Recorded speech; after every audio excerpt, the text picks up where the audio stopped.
हरे कृष्णा। साधु पुरुष भी व्यवहार का काम करते हैं, परंतु व्यवहार का काम करने में वे सावधान रहते हैं कि मन बिगड़े नहीं, मन में राग द्वेष न आवे। श्री रामचंद्र जी को ऋषि वशिष्ठ ने बताया कि यह सब खेल मन किया करता है, संसार तो मनोमय है। संकल्प जाल कल नैव जगत समग्रम, संकल्प जाल कल नातु मनोविलासः, संकल्प जालम अलम ऊत सृज निर्विकल्पम, आश्रित्य निश्चयम वाप्नुहि राम शांति। संकल्प से संसार खड़ा हुआ है, यह संसार संकल्प से उत्पन्न हुआ है। संसार मन की कल्पना मात्र है। संसार के सुख दुख मन के ही विलास हैं। मन का विलास, मन का धर्म संकल्प से उत्पन्न हुआ है। संकल्प आएगा तो सुख दुख भी आएंगे, समभाव आएगा आनंद मिलेंगे। संकल्प आएगा तो निर्विकल्पता आवेगी, निर्विकल्पता शाश्वत शांति लाएगी। शांति के लिए संसार का त्याग करने की जरूरत नहीं है। संसार में रहो, परंतु संसार का मन से त्याग करो। संसार का चिंतन छोड़ोगे तो मन शांत हो जाएगा। मन का नाश ही मुक्ति है। जिसका मन मर जाता है उसको मुक्ति मिलती है। मन जब तक विषयों का चिंतन करता है तब तक ही जीवित रहता है। मन परमात्मा का ध्यान करता है तब प्रभु में मिल जाता है। परमात्मा के स्वभाव में मन के लय को ही मुक्ति कहते हैं। जन्म मरण कारण मन है, त्याग मन से करना है। बहिरंग में किया हुआ त्याग सच्चा त्याग नहीं है, यह तो दंभ है।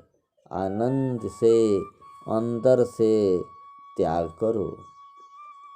गीता में भगवान कहते हैं, कर्मेन्द्रियाणि संयम्य आसते मनस्ता स्मरण, इंद्रियार्थान् विमूढ़ात्मा मिथ्याचारः स उच्यते।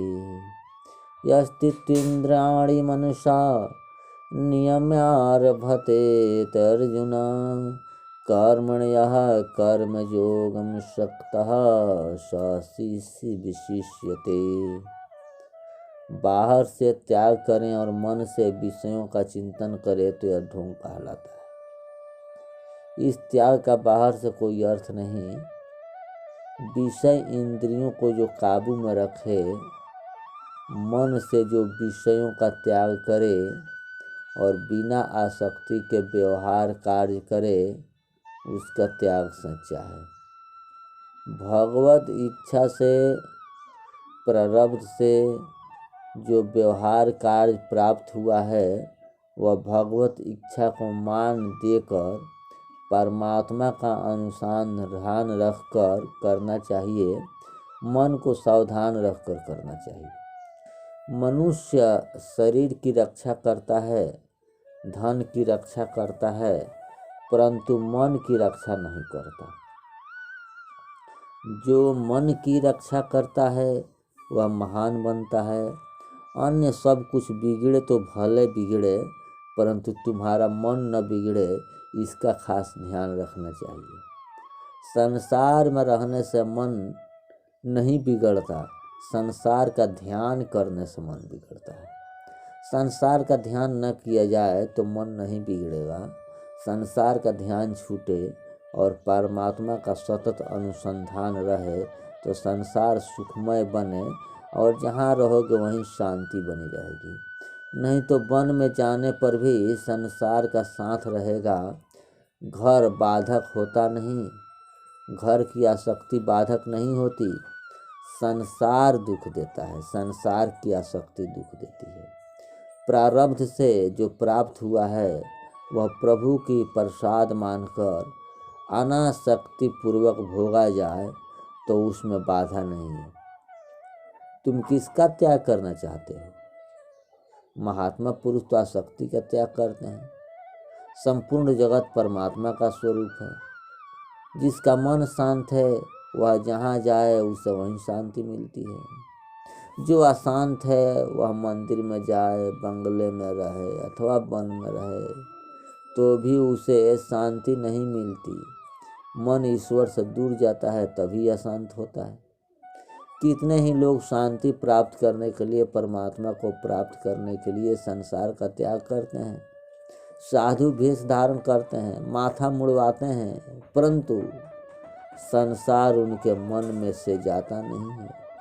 बहिरंग में तो उन्होंने त्याग किया है, परंतु ऐसे त्याग का कोई अर्थ नहीं होता।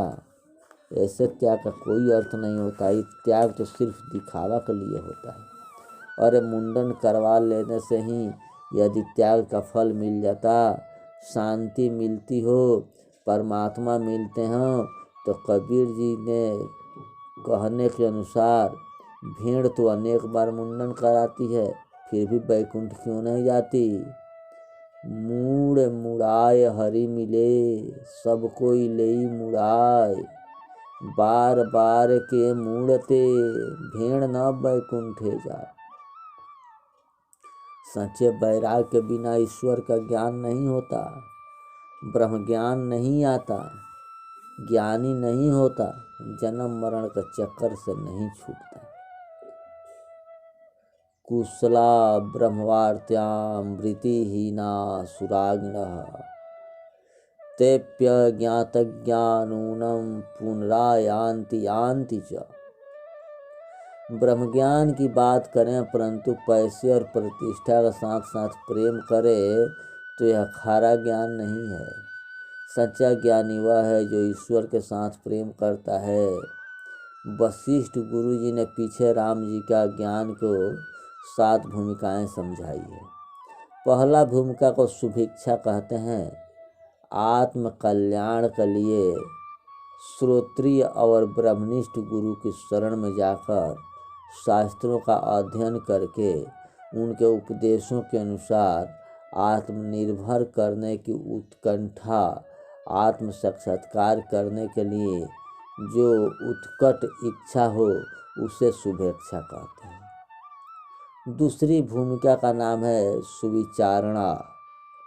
सदगुरु द्वारा उपदेश किए हुए वचनों का तथा मोक्ष शास्त्रों का बारंबार विकार किए जाने की स्थिति को सुविचारणा कहते हैं। तीसरी भूमिका है तनुमानसा। श्रवण, मनन और निधिध्यासन से शब्दादि विषयों में जो आसक्ति हो और सविकल्प समाधि में अभ्यास के द्वारा बुद्धि की तनुता, सूक्ष्मता प्राप्त होती है, वह तनु मनसा है। मन बुद्धि से जिस समय स्वेच्छा सुविचारणा रूपी विवेक जागृत होता है उस समय अनासक्ति दृढ़ होती है। ये प्रथम 3 भूमिकाएं साधन कोटि हैं। वाल्मीकि की 4 ज्ञान कोटि है। 3 भूमिकाओं तक सगुण ब्रह्म का चिंतन करो। 3 भूमिकाएं सिद्ध होने पर सब अविद्या नाश होगा और ज्ञान का स्फुरण होगा। चौथी भूमिका में कहते हैं सत्वापति। प्रथम 3 भूमिकाओं से साक्षात प्रयत्न की स्थिति अर्थात निर्विकल्प समाधि रूप में स्थित हो सत्वापति है। ज्ञान की चौथी भूमि वाला पुरुष ब्रह्मविद कहलाता है। उसके पीछे 5वीं भूमिका आती है असंख्यक्ति।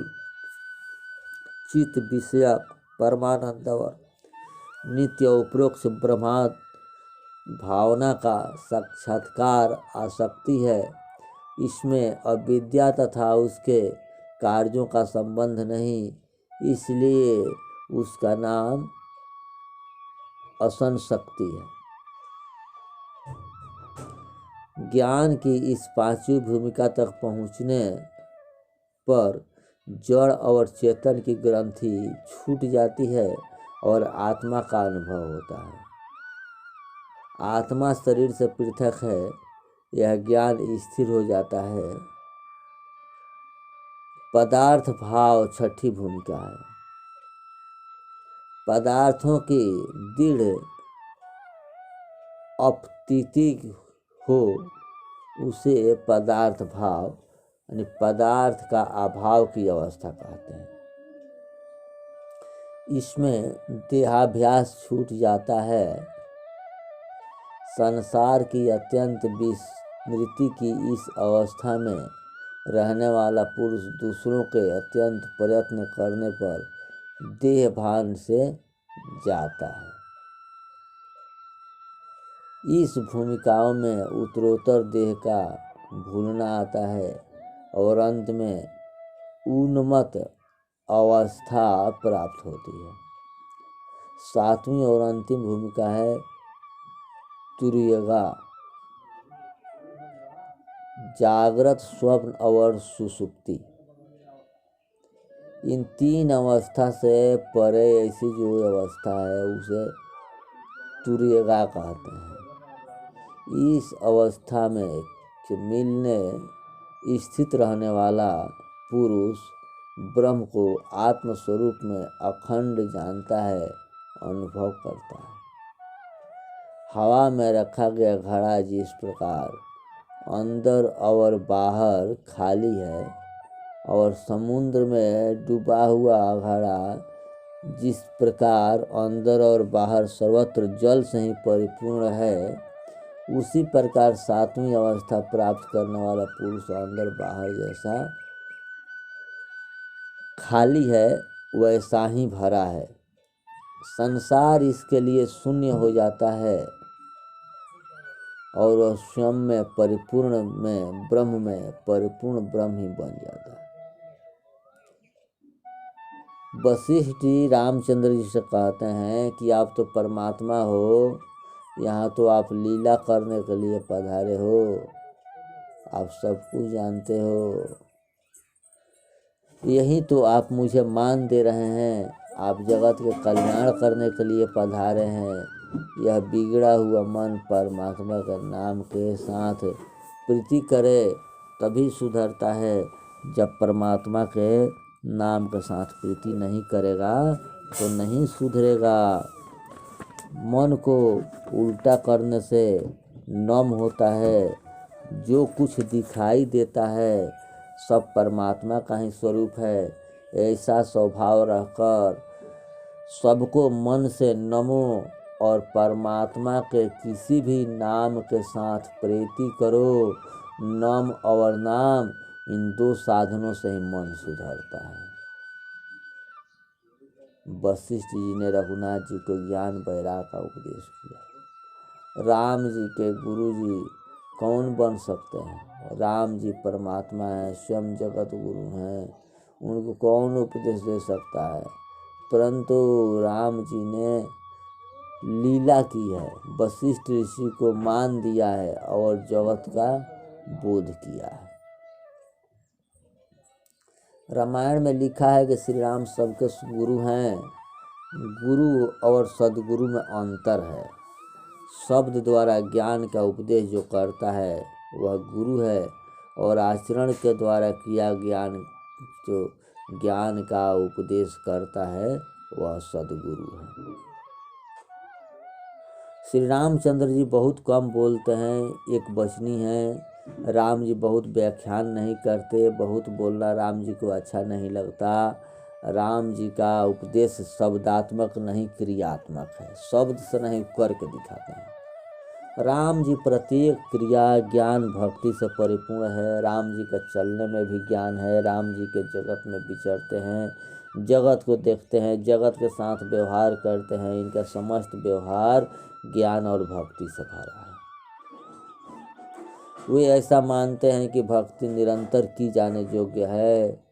उठते बैठते चलते रात्रि को चरपाई पर सोते सोते भी भक्ति करनी है। जीवन के अंतिम श्वास तक भक्ति करनी है। रात्रि को चारपाई पर जो भक्ति नहीं करता वह काम की मार खाता है, वह कामांध मोहांध बनता है और पाप करता है। चारपाई पर पड़ने के बाद परमात्मा का नाम जप करते करते सो जाओ। चारपाई पर सोने के बाद मनुष्य धीरे धीरे जगत भूलता है। जगत की पूर्ण विस्मृति होने के बाद ही निद्रा आती है। निद्रा का आगमन हो उस क्षण तक परमात्मा का नाम स्मरण करो। श्री राम श्री राम श्री राम बोलते बोलते निद्रा का जो आ जावे और निद्रा से जगे तो तुरंत ही प्रभु के नाम का जप प्रारंभ कर दो तो निद्रा भी भक्ति बन जाएगी। व्यवहार तो करना ही पड़ता है, व्यवहार छोड़ने से छूटता भी नहीं है। व्यवहार गृहस्थ ही करना पड़े ऐसा नहीं है, साधु सन्यासी को भी व्यवहार करना पड़ता है। इनको लंगोटी की तो आवश्यकता पड़ती है, व्यवहार उनका छूटता है। जिसको ईश्वर से अतिरिक्त दुख दिखता है वह गुरुदेव महाराज परमात्मा ऐसा अनुभव हो चुका था। आत्मस्वरूप में परमात्मा के दर्शनों के आनंद में मस्त होकर विचरते रहते थे गुरुदेव।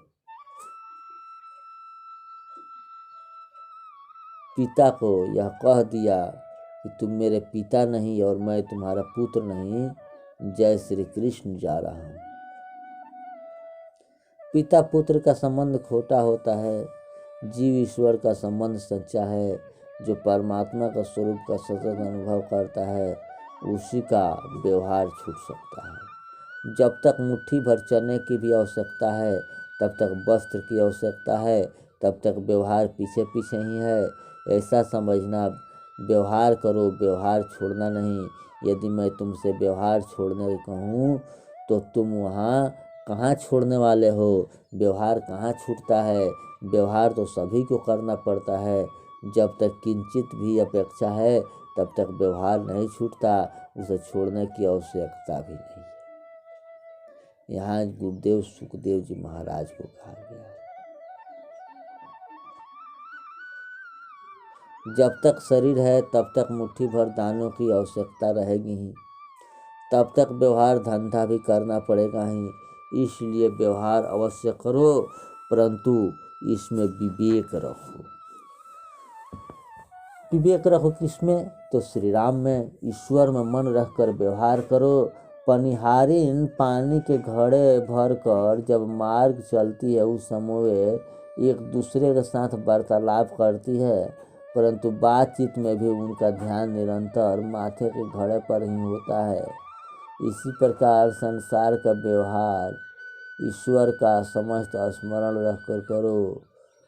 जगत के पदार्थों में आसक्ति रखो नहीं, व्यवहार के साथ एक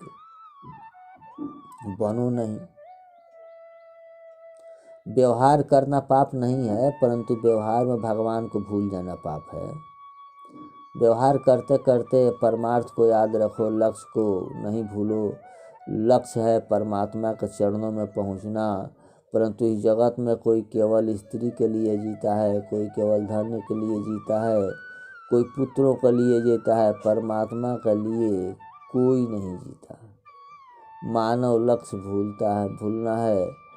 लक्ष्य को ध्यान में रखकर किया हुआ व्यवहार ही भक्ति है। व्यवहार बुद्धि हो तो भक्ति आती है, परंतु लक्ष्य को भूलकर व्यवहार करते हो तो वह बंधन रूप है। लक्ष्य को भूलोगे तो 84 लाख के चक्कर काटने पड़ेंगे। व्यवहार करते हुए आँख श्री राम में रखोगे तो व्यवहार भक्ति बन जाएगी। भक्ति उस समय अंदर से भगवान का स्मरण करते करते बोलो। व्यवहार को सुखमय बनाना हो तो ईश्वर को साथ रखकर व्यवहार करो। साधारण मनुष्य व्यवहार करता है उस समय ऐसा समझता है कि भगवान मंदिर में बैठा है, मैंने भगवान की संपूर्ण सेवा की, मैंने आरती उतार दी, भक्ति अब समाप्त हो चुकी है, अब भगवान को याद करने की कुछ आवश्यकता नहीं है। भक्ति की समाधि करे वह वैराग्य नहीं। भक्ति तो वह है जो भोग को समाप्त करता है। वैष्णव तो वह है जो भोग में संतोष और भक्ति में लोभ रखता है। भोग भक्ति में अतिशय बाधक है। भोजन में संतोष मानो, परंतु प्रभु के भजन में किसी दिवस संतोष करना ही नहीं। द्रव्य में संतोष कर लो, परंतु साधन में सत्संग में संतोष नहीं करना। साधन में संतोष नहीं करना चाहिए, सत्कर्म में संतोष नहीं करना चाहिए। भक्ति में तृप्ति दोष है। साध्य मिलने के बाद भी साधन तो चालू ही रखना होता है। कथा श्रवण करते हो तो अब भोगों की समाप्ति का निश्चय मन से करो। आज प्रयत्न मैंने इंद्रियों को सभी प्रकार के सुख अनेक बार भोगे हैं। भोग से शांति नहीं मिलती है। जब भोगों की समाप्ति करता हूँ, मुझे अब जीवन के अंतिम श्वास तक निरंतर भक्ति करनी है। जीवन ऐसा जियो कि तुम्हारा प्रत्येक व्यवहार भक्ति बने।